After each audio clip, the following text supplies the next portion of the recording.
All right. So the Knicks pick up a much-needed win last night at the Garden over the Miami Heat. It was a big win because they needed that one to obviously basically secure that playoff spot. And as long as they don't choke too bad in these final few games, you got the New Jersey Nets probably locked out of the 5 spot too. Because with that win, the Knicks at 44-33 are 4 games above Miami now and 2.5 over Jersey.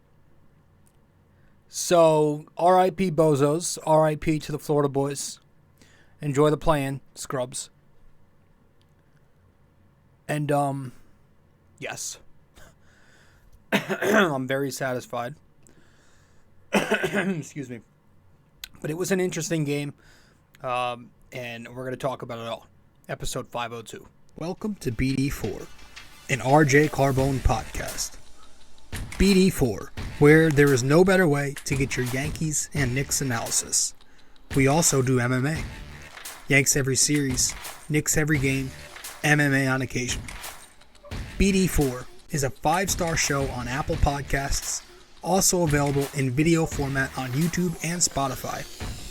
So thanks for stopping by, and we hope you enjoy the show. Champion of the world, turning, looking, see ya! Anthony for 3, bang! That one goes down, and the game is tied! Time! Penetrates, creates, and showing some dexterity as well with the left hand. Yankees win! All right, let's talk. Episode 502 of the podcast. Good one for the Knicks last night at Madison Square Garden. And,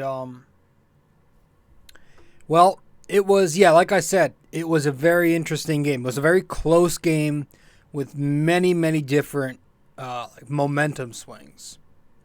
You know, this was a game with 24 lead changes. The Knicks get off to this electric 8-0 run to start the game. But then Miami answers back and they double that. It's like maybe like a 14-0 run or something. I mean, the Knicks just couldn't buy a bucket early on. There was a lid on the basket.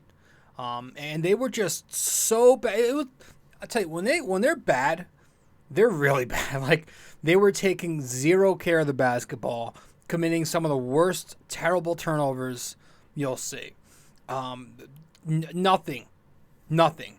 They had 7 turnovers in the first quarter. They were missing everything at the foul line. Literally, they went 0 of 6 at the foul line in the first quarter. Somehow, they finish it out only down 4 points. Second quarter was still pretty tough to watch, honestly, but the Knicks, they did go on this 11-0 run. The rest of the half was kind of a grind with everybody except for Quickley and Grimes kind of either quietly doing a little bit or not doing anything at all. Randle, obviously, he sprains the ankle. More on that a little bit later. But at the end of the half, Brunson knocks down the buzzer 3-pointer in the corner. So fortunately, that puts the Knicks up by 2 points at the break. Somehow. The bench was pretty solid early on.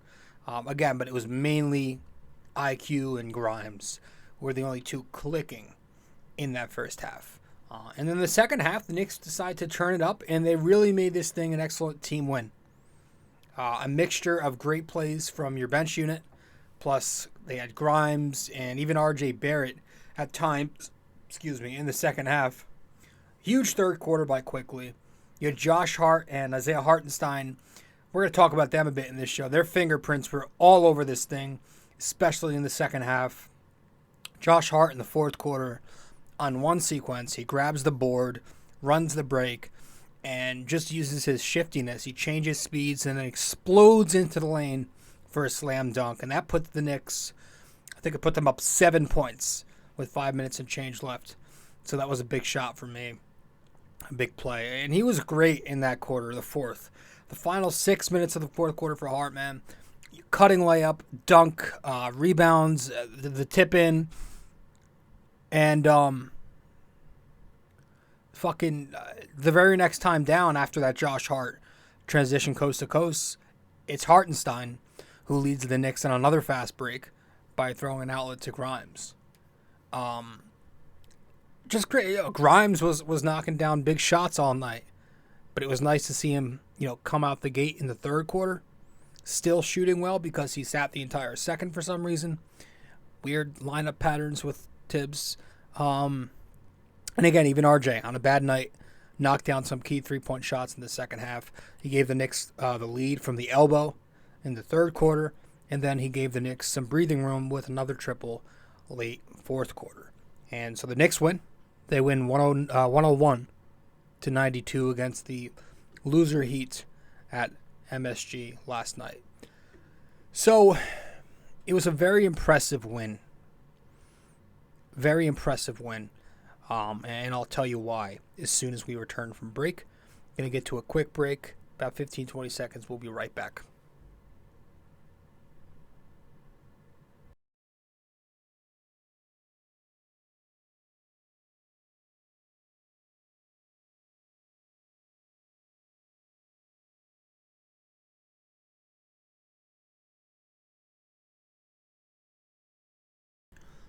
All right.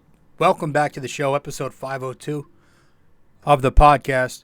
I'm your host, RJ Carbone. So, the reason that this was a very impressive win, if you watched it, was because the Knicks, this was a night where the Knicks had very little from a number of guys. But they were still able to win this thing. Think about it. 4 of their 5 starters were practically duds offensively. Randle, RJ, Brunson, and if you want to throw Mitch in there, the 4 of them combined for 29 points on 34%. You had that. The Knicks shot the ball 52% on the free throw line. You had that. You had 16 turnovers last night, which turned into nearly 20 Miami points. The Heat were at times killing them in transition. You lose Randle for the second half. Brunson doesn't play the fourth quarter. Yet despite all of that, you win this game against Miami by 9 points. So it was very impressive to get that. And this was a big win if you're a big fan of like the Knicks homegrown players and play the kids. Because you got excellent performances from everybody else, yes, but especially your 2 late first-round picks. Right? This is why drafting is important. And the Knicks have done everything well in the draft in recent years under this regime. They've done well. So Grimes and Quickley last night were tremendous. So I'm going to give both of them game balls. Grimes among the starters and Quickley off the bench because of their efforts. So we'll start with Immanuel Quickley with the second unit last night because he was, again, Bing bang. 24 points, as you can see on the screen if you're watching. 4 assists, 3 steals, a couple three-pointers made. 8 of 14 on his field goals. Only 1 turnover because he always gets 1. He never turns it over more than once. Like he's very efficient. But literally just making winning impact each time he checked into the game. In the second quarter, the Knicks were struggling, scuffling. Quickley comes in and they pick it up right when he's out there. Late third quarter, same exact thing when he checks in. Checks in with about 3.5 minutes left in the third. Plays the rest of the game from there. But there was an excellent winning sequence from Quickley. He had less than a minute left in the third period. The Knicks were down 2. Quickley knocks down a 3 to put the Knicks up 1. Next possession, he steals a bad pass from Oladipo, and he finishes it on the break with the reverse layup. And then he puts the Knicks up again the very next time down with the pull-up mid-range jumper over Duncan Robinson. So, and that was all consecutive. There was absolutely a reason for his game high plus 14 last night in 32 minutes of action. And again, while the scoring brings that energy to the Garden, he's also using his versatility with great point guard play. The way he uses the pick and roll is everything you want from a point guard, with patience and great vision. He found Hartenstein in the pick and roll on one possession, I think in the second half. Quickley found Hartenstein in the middle off of a side pick and roll between he and RJ. He found Grimes on the perimeter in the fourth quarter off a pick and roll. Playing really good point guard. And of course the defense was there too. That's been great. It's always great. Sometimes, like we said, he'll stunt when he doesn't need to, or he'll overhelp too much. But last night, 3 steals, and he's out there picking off passes to lead the fast break. Like we said with the Oladipo turnovers. Just the kid has been so significant for this Knicks team. As the Bucks are getting blown out by the Celtics. In the second quarter, it's 73-45. My Christ. But listen, this kid Quickley, he's got a case. I don't know that he'll win it, and I think you can make a great case that Brogdon should win it. But I think you should at least listen to Knicks fans when they make their case for Quickley winning Sixth Man of the Year. And we gave our spiel last episode, so I don't want to dive too deep into this whole thing. But the main thing which has been bothering me is I hate the stupid argument about how many starts he's had. That shouldn't be that should be, if anything, I really feel like that should be brought up as something in his favor because it shows his versatility. I am sorry that Brogdon isn't good enough to start on the Celtics over Derek fucking White, or is it Marcus Smart, whoever starts at point guard? Sorry, he's not good enough to get starts. But for the matter, literally there are you can look at some of these 6 men, and I went down last night and I took notes because I felt so annoyed by that bullshit narrative as if it's never happened before. There are so many players who've won the 6th man in recent years, over the last decade or whatever, that have played a lot of stuff. Here we go. I'll look at my list. Tyler Hero, he won the 6th man last season, right? He started in 15% of his games. Lou Williams started in 24% of his games when he won the 6th man in 2018. Eric Gordon started in 20% of his games when he won in 2017. Jamal Crawford started in 35% of his games in 2014. He won the 6th man. Lamar Odom started in 43% of his games, damn near half, in 2011. So God forbid that Immanuel Quickley of the New York Knicks starts in 22% of his games. Nope, can't have that happen. Please, it's enough. It's over. If you want to find another angle, sure, but don't use that one. It doesn't make sense. He's been great, and he's developed into a 3-level scorer. He's adequate or better at all 3 levels on the floor. How about the shots he was making last night? A couple of them. I think 2 and 1s last night. One of them where he finishes in transition around 3 Heat defenders. And then there's the other where he throws up this high arcing floater falling away on the baseline, and it falls. When it's your year, it's your year. And he's having a year right now. So, not that I give too much shits about the 6th Man of the Year award. I'm only about team shit, but it would be cool to see him win it, and I think you could make a case for both sides. So that was Quickley. He had a great night. Quentin Grimes also had a great night among the starting unit. So I want to give him the game ball too. Bing bang. Yeah. 23 points last night for Quentin.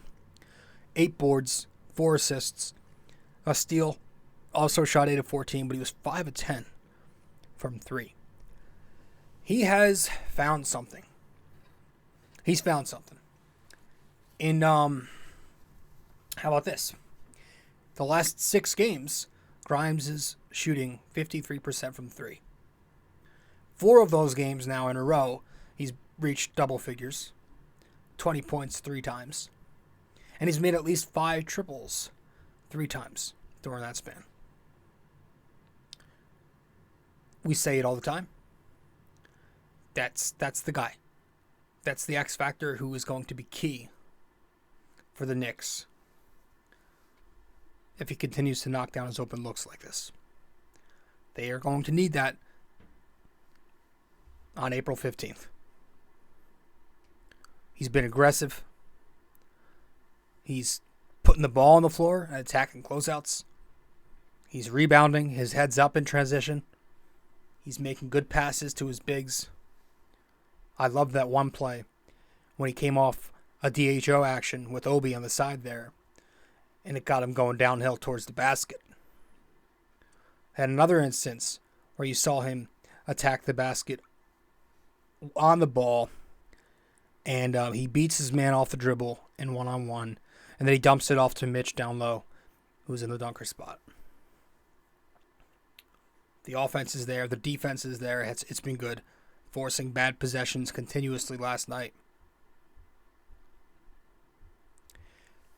I just hope that we can get this when everybody's healthy.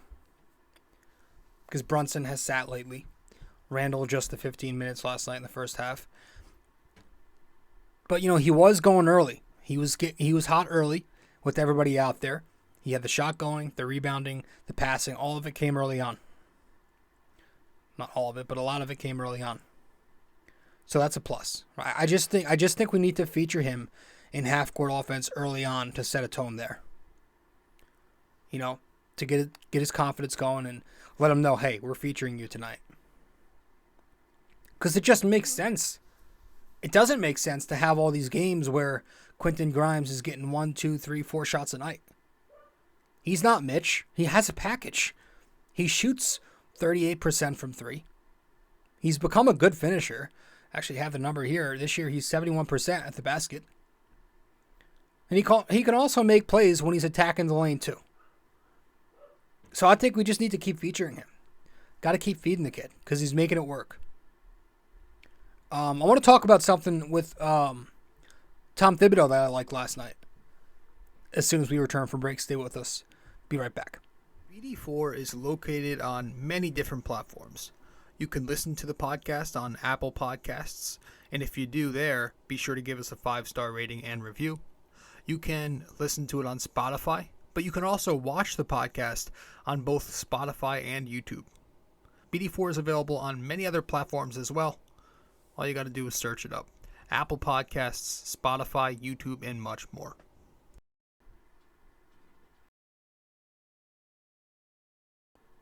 All right. Welcome back to the show. I'm your host, RJ Carbone.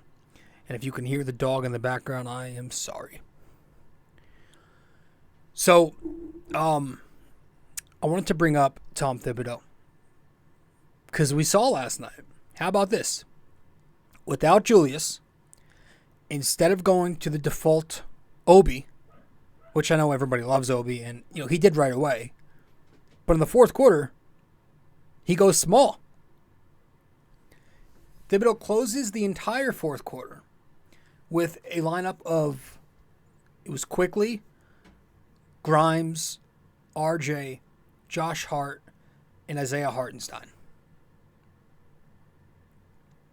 So that was, that's been a lineup that I've been wanting them to use. And so with Randle done for the remainder of the regular season at least, I think now's a pretty good time to really experiment here with that and toy with some of these lineup combos. Even with Cleveland tomorrow night, they've got 2 bigs in the front court. They've got Mobley. They've got Allen. I think I'd love to see more of that. Hart at the 4, Hartenstein at 5. Maybe at times, Obi running the 4 and Hartenstein at the 5 if Obi's on. RJ, even at the 4 something. Like, I don't know that Jericho will get minutes here. Maybe a little bit tomorrow night, but I don't think so. I think Deuce will be the 9th man. And he should. There's no question Deuce McBride should.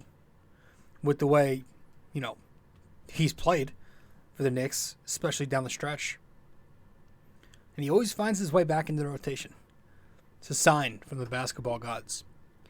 But I do like using Josh Hart out there in the center of the offense as the power forward. Last night, a lot of the Knicks' good ball movement came without Randle on the floor and with Hart as the 4. And at least twice I noticed Josh Hart making passes out of the short roll. One of them with Quickley and then he found Brunson in the corner. And then there was another time in the second half where he found RJ in the other corner.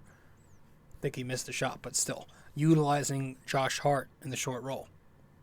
You also have moments where he's just doing the intangibles offensively to help his teammates in the offense. Maybe it was in the second quarter. You had a little side pick and roll action with Brunson and Hartenstein. And then weak side, you've got Josh Hart setting a pin down to free up Quickley up top. So it's shit like that. I just think during this time, in these 4 or 5 remaining games, whatever it is, you got to experiment with those RJ Hart power forward minutes because it worked last night and it's something that could work in the modern game. Right? And even using Hartenstein out there at the 5 over Mitchell Robinson gives you a little more offense, more creative. It goes away from the basic Mitchell Robinson rim running actions. He's become a very good passer, Hartenstein, in the full court, but also in the half court. Outlet passes to Grimes last night. Before that outlet pass, the Knicks ran a backdoor set with Hartenstein finding Josh Hart cutting baseline. Don't get a lot of bigs with passing wits like him. And a lot of times you'll see Hartenstein just rotating to the middle to provide offense, and that's obviously a big way to help bust the zone. So, I would like to use more of that lineup that we saw in the fourth quarter.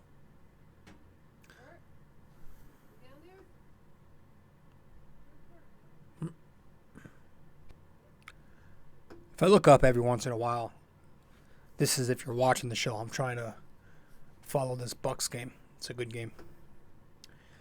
The defense last night was excellent. It's only the Heat. Miami's not a good offense. Keep that in mind. I think they're last.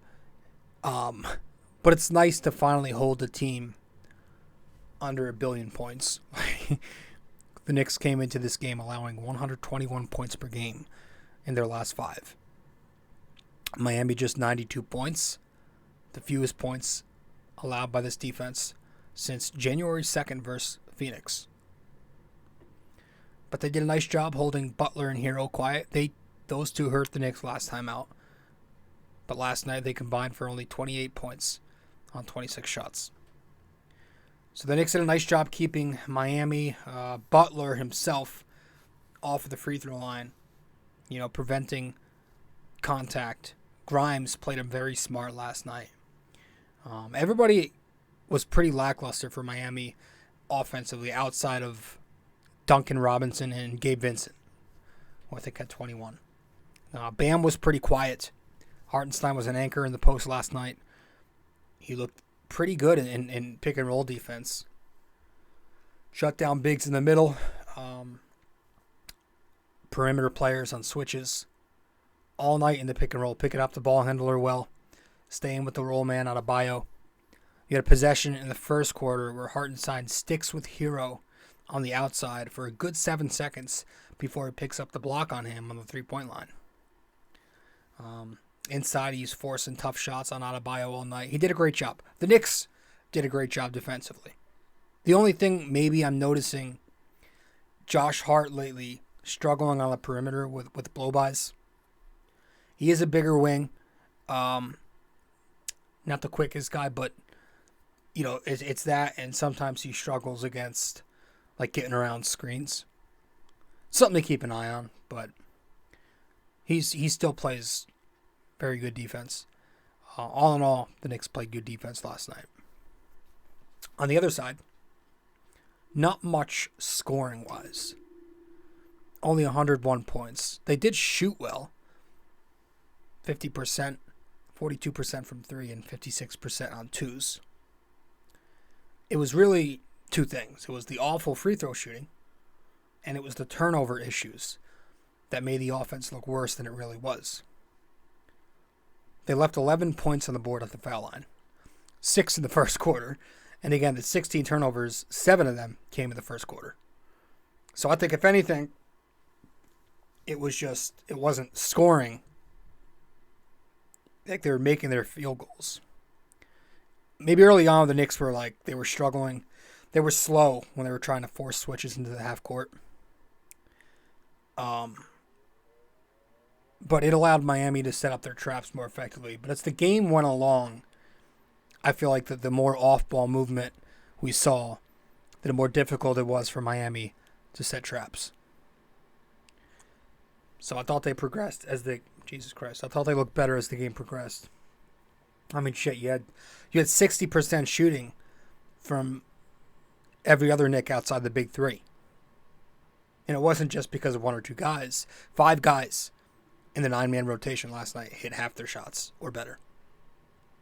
We talked Grimes quickly, but Josh Hart went for 13 points, 8 boards, 3 assists, but he shot 6 of 7. He's 91% in his last 2 games. He's 71% in his last 6 games.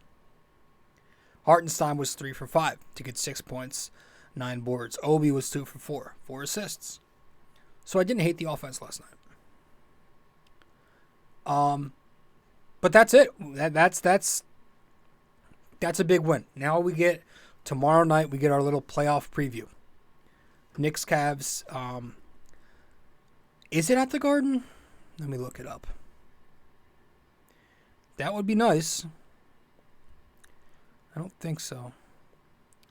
No, it's not. It's in Cleveland. But we'll see, man. It's frustrating. Down the stretch of the season, Brunson's banged up every other night. He's got something going on now. Kind of become injury prone. Randle's done for the season, maybe more. You're about to learn a little bit, you know. The Knicks, they managed to weather the storm, at least, in their games without Brunson. I don't know how. It looked very ugly at times. But in the end, I think they're maybe 500 without him. I've got to double check, but I think they are. So if they can do it without Brunson, I absolutely think they'll be able to handle it without Randle, so long as Brunson stays healthy. I will say, if there's one thing, now all the Randy boys, they'll have their built-in excuse for when Randle, or if Randle, I guess, if he struggles in the playoffs again. Just got off the ankle. He's got a bad ankle. He just got back. I already see it. But it's not an excuse. You got to play when it matters. So we'll see. But that's it. We'll head to our final break, get back, and then wrap it up with our trivia question. And that'll be that. Stay with us. Be right back. Episode 502 of the podcast. We also have a website now for BD4.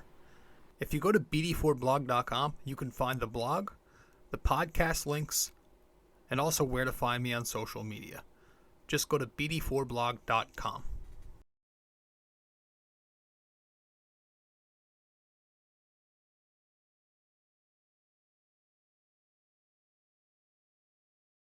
Studio 69 Productions is a podcast production agency created by Leo Rodriguez to allow content creators to market their podcast. It's an online platform that will market your podcast or any other project that you're working on. Get in touch with Leo Rodriguez from Studio 69 Productions. You can find Studio 69 Productions on Instagram at Studio69NJ. Studio 69 Productions, where dreams are heard and born.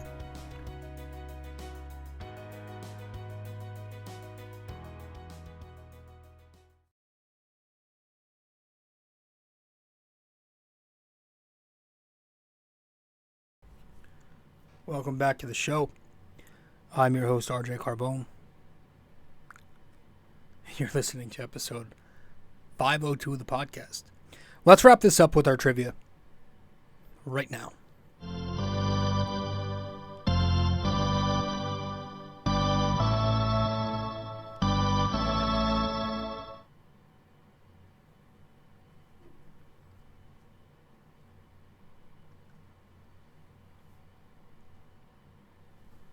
All right. So, for this episode 502, our NYY-NYK-MMA question of the day is, prior to this season, what year was it the last time the Knicks beat the Miami Heat in a regular season series?